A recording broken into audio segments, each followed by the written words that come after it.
Picture this, a rock band on the verge of stardom, scrapping their old name halfway through their very first tour and plunging into chaos with hostile crowds. That's the thrilling, turbulent debut of Led Zeppelin in 1968.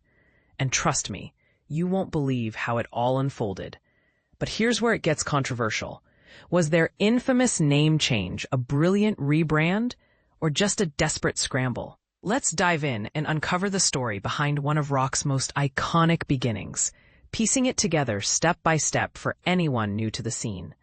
Led Zeppelin might be synonymous with high-energy live performances that rocked stadiums, but their initial foray into the UK concert circuit was surprisingly low-key, more of a gentle introduction than explosive launch. Their maiden tour kicked off on October 4th, 1968, yet they didn't officially adopt the name Led Zeppelin until later that month, on October 25th.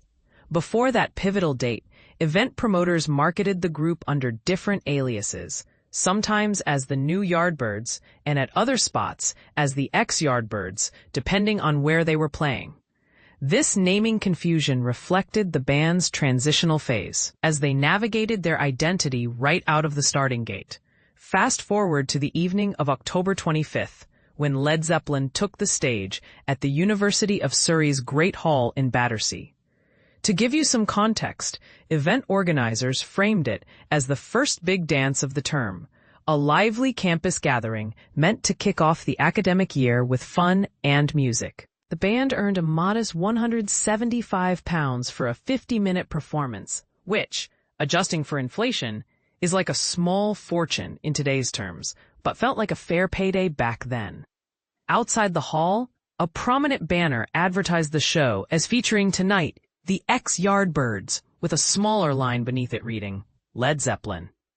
This marked their very first appearance under the moniker that would eventually define their rock and roll legacy, a name that still evokes power and mystique today. During that set, they performed several tracks that would become staples in their discography, such as the hypnotic Dazed Confused, the haunting folk rock tune Babe I'm Gonna Leave You, and the pounding rocker Communication Breakdown. These songs showcase the band's raw talent and eclectic influences, blending blues, psychedelia, and hard rock in a way that hinted at the legends they were about to become. Now, this is the part most people miss. The decision to rechristen themselves as Led Zeppelin happened right in the middle of that very tour, amidst a whirlwind of changes. At the time, Jimmy Page was evolving from his role in the Yardbirds, a band that had disbanded, leaving him to experiment with new lineups. Initially, he teamed up with fellow Yardbirds member Chris Dreja to form the New Yardbirds. But when Dreja left to pursue photography, Page kept using the name, only to receive a cease and desist letter from Dreja, forcing a rethink. Enter Robert Plant on vocals, John Paul Jones on bass, and often keyboards and arrangements, and John Bonham on drums, a powerhouse rhythm section that completed the quartet. The story of how Led Zeppelin came to be has several versions, and that's where things get intriguing. The most popular tale involves The Who's John Entwistle and Keith Moon chatting about a hypothetical supergroup with Page and Jeff Beck.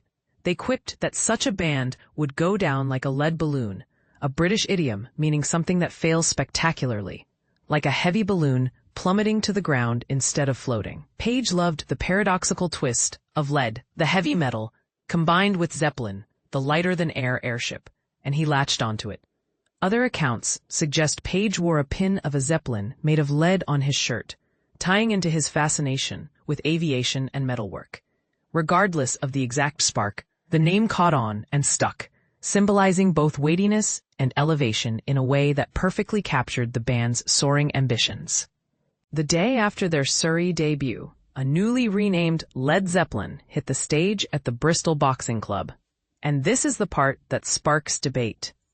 The show didn't go well at all, but at least they were pushing forward with their fresh identity. Mick Farren, guitarist for the Deviants, who opened for them, recalled the mayhem in a candid interview. The audience hated us and despised them. Somebody threw a beer glass at the stage, and Sid Bishop, our guitarist, unfortunately threw it back and cut somebody's head open.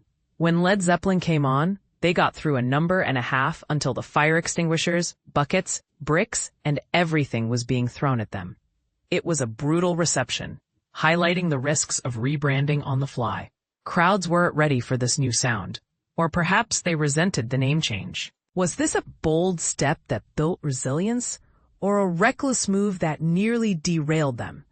Some fans argue it added to their legendary aura of toughness, while others wonder if a smoother transition might have helped. In expanding on this, consider how name origins in rock history often blend myth and reality.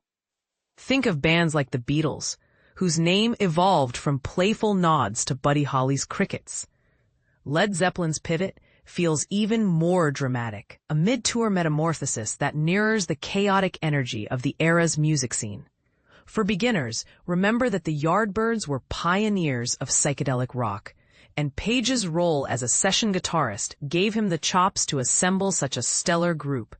This rough start, complete with riots and rebranding, arguably forged their unbreakable spirit. So what do you think? Was the name change a masterstroke of branding that propelled them to fame, or a hasty decision born out of necessity that could have backfired?